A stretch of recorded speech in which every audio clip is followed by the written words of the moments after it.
जगन्नाथपुरी के एक भक्त की कथा है। एक भक्त था, उसके स्वप्न में जगन्नाथ जी आते थे। वो इतना रोता था मंदिर के बाहर खड़े होकर के।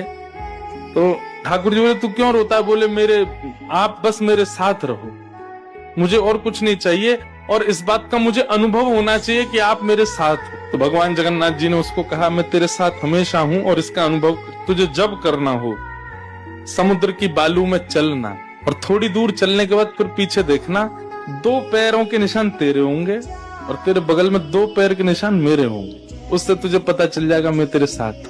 अब तो वो रोज जाता, समुद्र के तट पर चल के देखता, थोड़ी दूर चलता तो 2 पैर के निशान उसके और बगल में छोटे छोटे छोटे चरण भगवान के।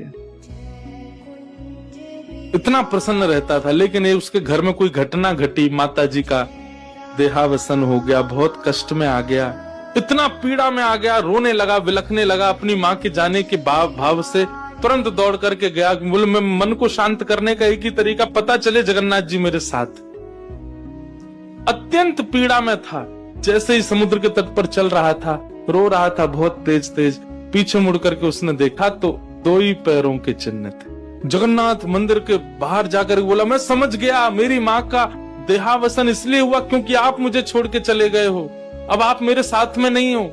आपने कुछ दिन मेरा संग किया, उसके बाद मुझे अकेला छोड़ दिया। नाथ, आप ऐसा कैसे कर सकते? मुझसे क्या अपराध हुआ? रोने लगा, बिलखने लगा। जगन्नाथ जी रात्रि में फिर स्वप्न में आए। क्यों रो रहा था? बोले, नाथ, आप मेरे साथ थे हमेशा, और आज आप मेरे साथ नहीं थे। मैंने जाके देखा 2 ही चरण चिन्ह थे, और आज ही मेरी माँ का भगवत धाम गमन हो गया। इसका मतलब आपने मुझे त्याग दिया ना? मुझसे कोई अपराध हुआ है? भगवान बोले, नहीं। तो फिर आज आपके चरण चिन्ह क्यों नहीं थे? भगवान बोले, कल तक मेरे चरण चिन्ह थे क्योंकि तू भी चल रहा था और मैं भी चल रहा था, परंतु आज तू पीड़ा में आ गया तो तुझे गोद में लेके मैं ही चल रहा था। वो मेरे चरण चिन्ह, तेरे नहीं, वो मैं ही हूं।